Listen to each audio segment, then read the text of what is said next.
Hello everyone, and thank you for coming to our talk. Today, we'll look at how attackers target the certificate ecosystem itself. A digital signature should be a seal of approval, a quick way to know a file is safe. Attackers are breaking that seal and shaking the trust behind the whole system. We show what's really happening and what we can do to keep code signing trust intact. Before we start, let me introduce ourselves. My name is Yuta Sawabe, and working with me is Rintaro Koike. We are security researchers in the SOC team at NTT Security Holdings, where we focus on threat research and malware analysis. For both of us, this is our first time at FIRST, so we are excited to share what we found. In this talk, I'll guide you through our research. Today, we talk about code signing certificate for files. Code signing is common in the software world. The certificate tells users who made the software and proves the company is real. It also shows the file has not changed since it was signed. On Windows, you can right-click the file, open Properties, and see the signer, the certificate authority, and the timestamp. In the past, signed malware was very rare. Attackers used it only in special, targeted cases. Today, we see signed malware in both APT, advanced persistent threat attacks, and financially motivated attacks. Attackers sign malware to make it look trusted and to lower our defenses. So, even if software is signed, it may still be dangerous. We still need extra checks before we run any signed file. How do attackers get code signing certificates? First, they may steal a certificate from a company that already owns one. With a stored certificate, they sign their malware so it looks like normal software. But now, more attackers simply buy certificates from certificate sellers. On the dark web, code signing certificates sell for high prices, and the market is busy. One attack campaign uses signed malware is MSIX malware. MSIX is a new package format for Windows apps. When a user tries to execute an MSIX file, Windows checks its digital signature. If the signature is not valid, the file will not execute. Because of this rule, attackers who build malicious MSIX files need real code signing certificates. They buy these certificates on the dark web so their malware can execute without failure. On underground forums, many sellers offer code signing certificates to attackers. They promise their certificate will take your malware to the next level. Some ads say their certificate comes from European IT companies, which looks more trustworthy. A few sellers even list AVAR certificates from places like the UK or the Baltic states. Attackers buy these certificates and then use them to sign malware. This price list comes from one seller on an underground market.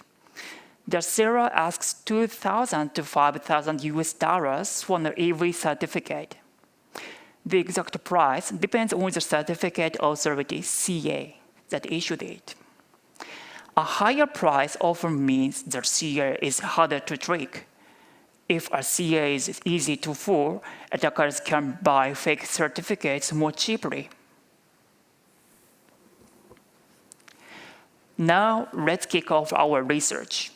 For more than a year, we watched an online malware sharing site and collected every MSIX file so we could study it.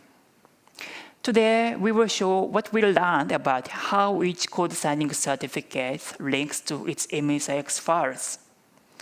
This slide zooms in on one certificate and plots a timeline of the files signed with it. Each red circle marks a submission. The timestamp sits above the line, and the file name sits below. The first file appeared in late January, and new files kept showing up until mid-March. So this single certificate stayed active for several months.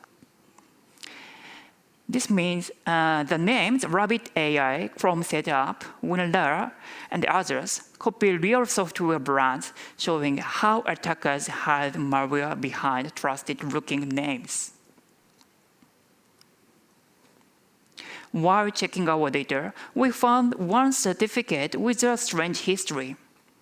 Before it signed any MSIX malware, it had already signed several harmless files. We call these test samples. On the timeline, we saw the blue circle shows those test samples.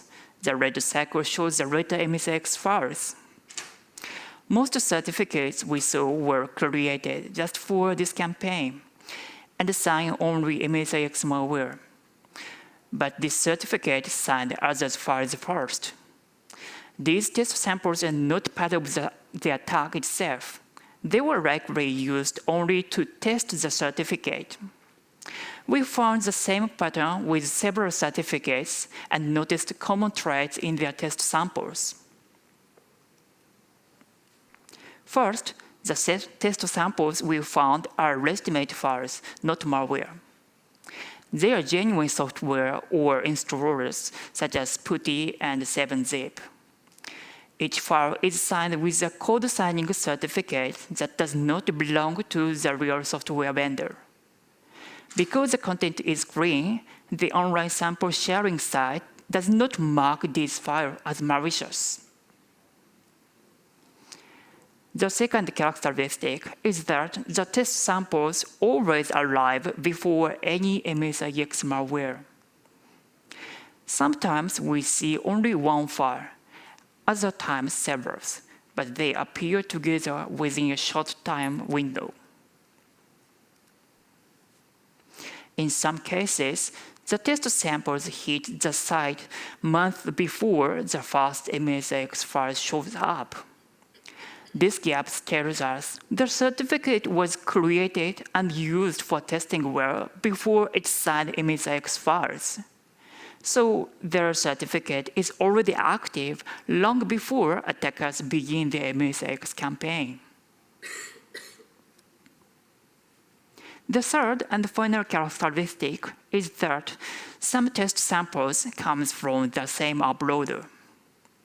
This timeline shows every file that uploader submitted. There are 6 test samples in total. 3 are signed with certificate A and 3 with certificate B. Both certificates later turn up on malicious MSIX files. All 6 samples arrived within minutes, so we believe one person submitted them on purpose. To learn what these test samples are and who is behind them, we run a large-scale investigation. By March 2024, we had collected more than 300 malicious MSIX files from the sharing site. We pulled out every certificate and checked for test samples, found 24 certificates and 80 test samples. The word cloud on the left shows the words in the MSIX file names. Attackers rename their malware after browsers, meeting tools, trading apps, and AI apps to fool users. The table on the right lists the test samples signed by each certificate. The genuine installers that attackers re-signed, and most of them are PuTTY or 7-zip. This tells us the attackers prefer a small set of well-known programs when they test new certificates.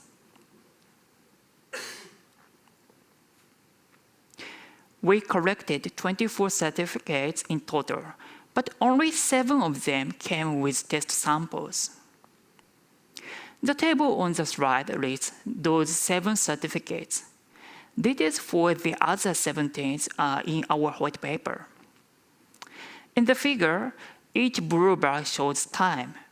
The left end is when the test sample was uploaded, and the right end is when the first MSIX file appeared.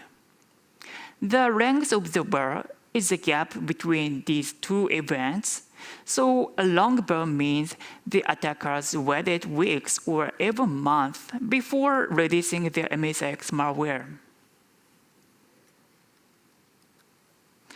The right column lists the uploader of each test sample and the country they are probably linked to. Some uploaders handle more than 1 certificate. For example, uploader A from Canada used certificates 11 and 14, and uploader E from the UK used certificates 20 and 22.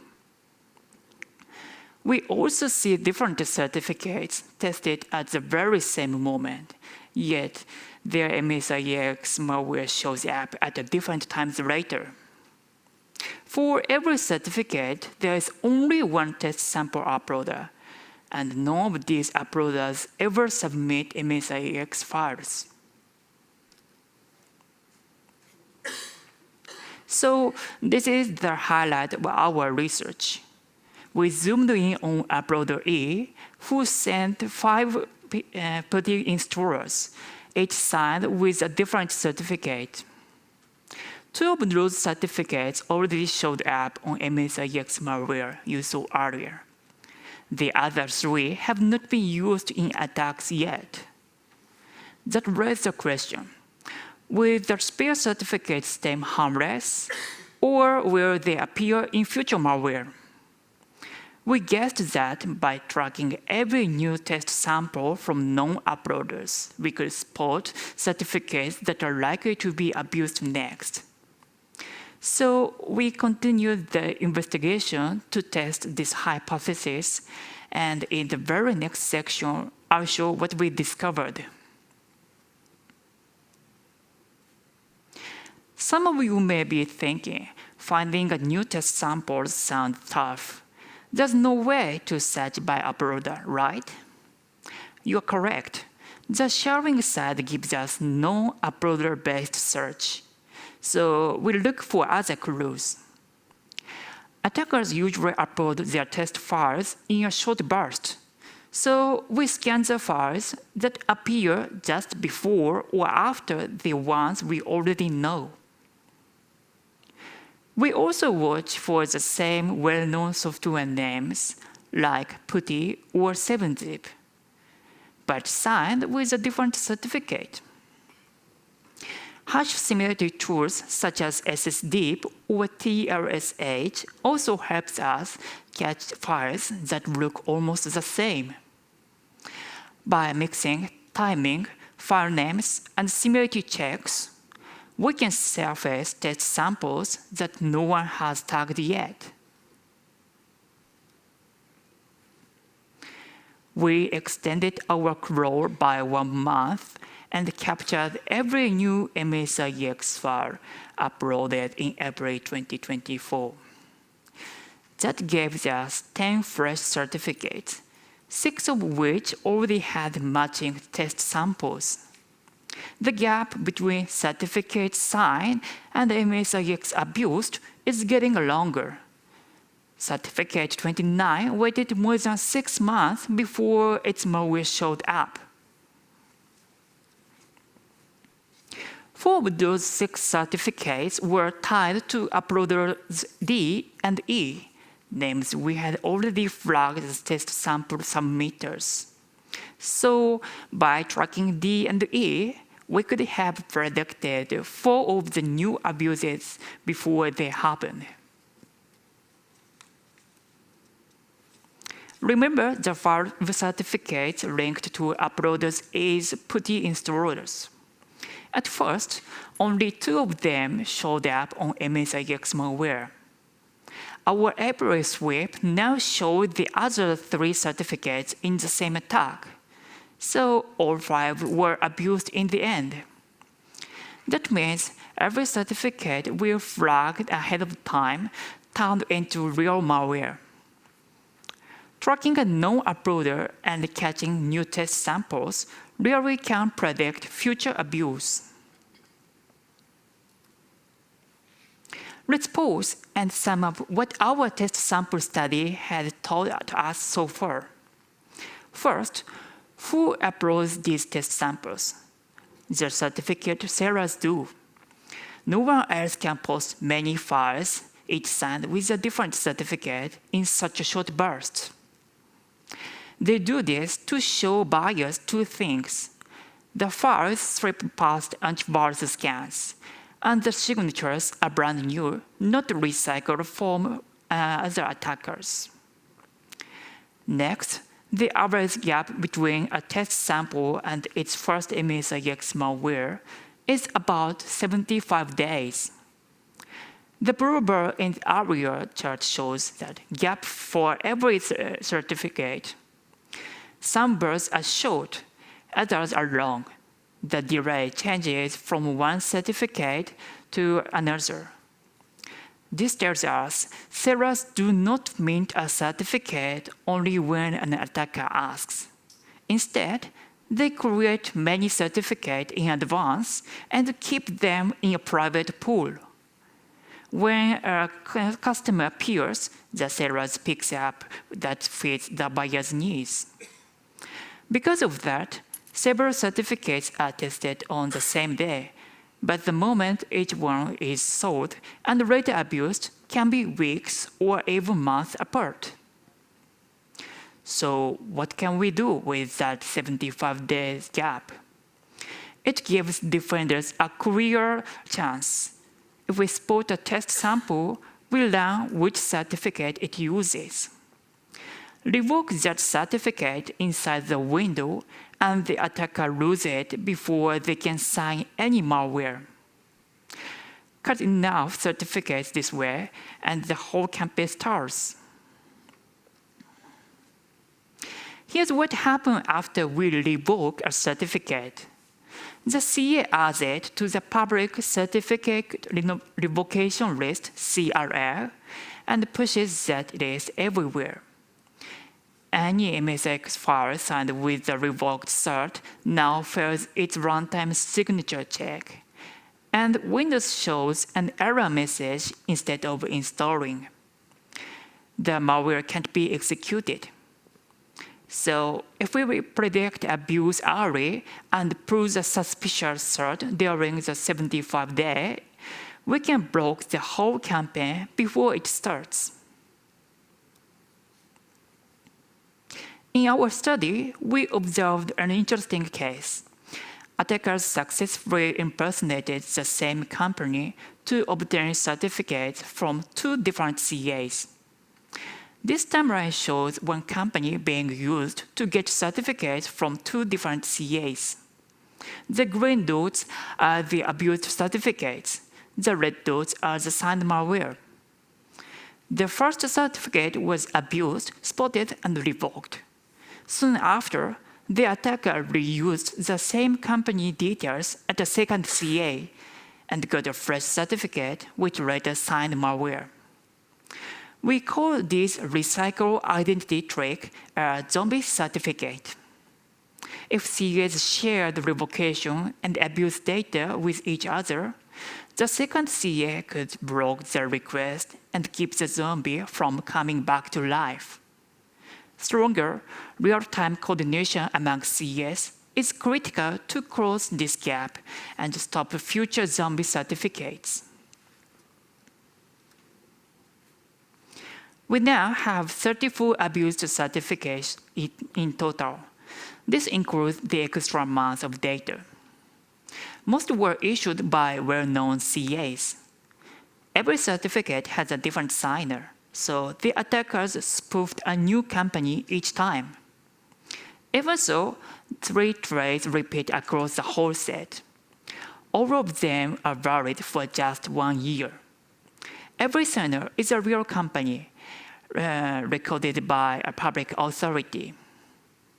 Each company is a private limited firm that has been on the books for at least 3 years. When we focus on the CA we saw most often, all its certificates carry the subject country code GB. That lines up with the sellers as we showed earlier. They claim they can issue certificates from the UK and the Baltic states. It may also hint that the attackers can bypass the identity checks of a UK-based CA. So, how are certificate sellers getting their stock? We checked 3 possible paths. Certificate theft does not fit our data. Each abused cert shares the same narrow traits and is used only on MSIX or test files. If the keys were stolen, we would see them on many other binaries. Shell companies also look unlikely. Most signers are real firms that have existed for more than 3 years, and each runs a genuine website with an SSL cert from a different CA. Creating that many fake companies just for code signing would be too costly. That leaves company impersonation, which matches what we see. The CA that turns up most often will issue an OV cert if a company is over 3 years old and the applicant can show any public link to prove it exists. Phone confirmation can be switched to SMS, so an attacker can pass the check with a little effort. All the evidence points to one simple trick. Sellers borrow the public info of real companies, pass an easy identity check, and get new certificates while those companies have no idea. We just guessed that attackers might be slipping past a UK-based CA. An earlier study by researching robots shows this trick is possible. A normal overlay check has 3 steps: checking the company's registration, verifying domain control, and confirming the phone number. But attackers can fake all of these. They can register fake company data, use lookalike domains, and set up fake phone numbers. Even though this research is from 2019, we believe some CAs still have weak checks. That means attackers may still be able to get certificates using these tricks. From this point, we'll talk about how to respond to abused or suspicious certificates. We created this flowchart to show the steps organizations can take. First, if you find a suspicious certificate, you need to check whether it's actually being abused. If it is, we'll recommend reporting it to the CS right away. If it's not yet abused, you should still take internal action to reduce the risk. The next few slides will explain each step in more detail. Let's start with the first action, reporting abused certificate to the CA. One helpful tool for this is CSIRT report, available on GitHub. It assists with reporting by generating the necessary information for CA submission. If you need to report a submission or abused certificates, this tool can save time and reduce manual work. We want to restrict the execution of malicious MSIX files signed with suspicious certificates in Windows environments. This can be done using tools like AppLocker, WDAC, Windows Defender Application Control, or App Control for Business. These allow you to create policies that block specific certificates. By applying these rules, you can prevent malware from running, even if it's signed. YARA rules are useful both for detection and response. If the certificate has already been abused, we can correct IOCs and write YARA rules to find related malware. If the abuse is not confirmed yet, we can still use YARA to monitor for any signs of misuse. Once we observe clear abuse, we should report it to the CA. In both cases, YARA helps us take actions based on certificate information. In MISP, we can manage certificate-related information using a specific object type. This allows us to handle certificate IOCs in a structured way. It also makes it easy to share these IOCs not just inside our organization, but across different teams and communities. This kind of sharing is important for detecting similar attacks early and building trust across groups. In this talk, we showed how attackers are abusing code signing certificates and how we can fight back. Attackers impersonate real companies to get certificates. To stop this, CS need stronger identity checks. Attackers also submit test samples before a real campaign. By catching this early, we can predict future abuse. We also saw that some certificates are obtained using the same information as previously revoked ones. So cooperation between CS is needed. Even when files are signed, they can still be malware. That's why tools like AppLocker and YARA rules for detecting are important. And finally, sharing IOCs using platforms like MISP helps the community respond faster. These are small steps, but together they can help defend against this kind of a threat. Thank you very much for listening to our talk. If you have any questions or comments, feel free to send me an email later. Thank you.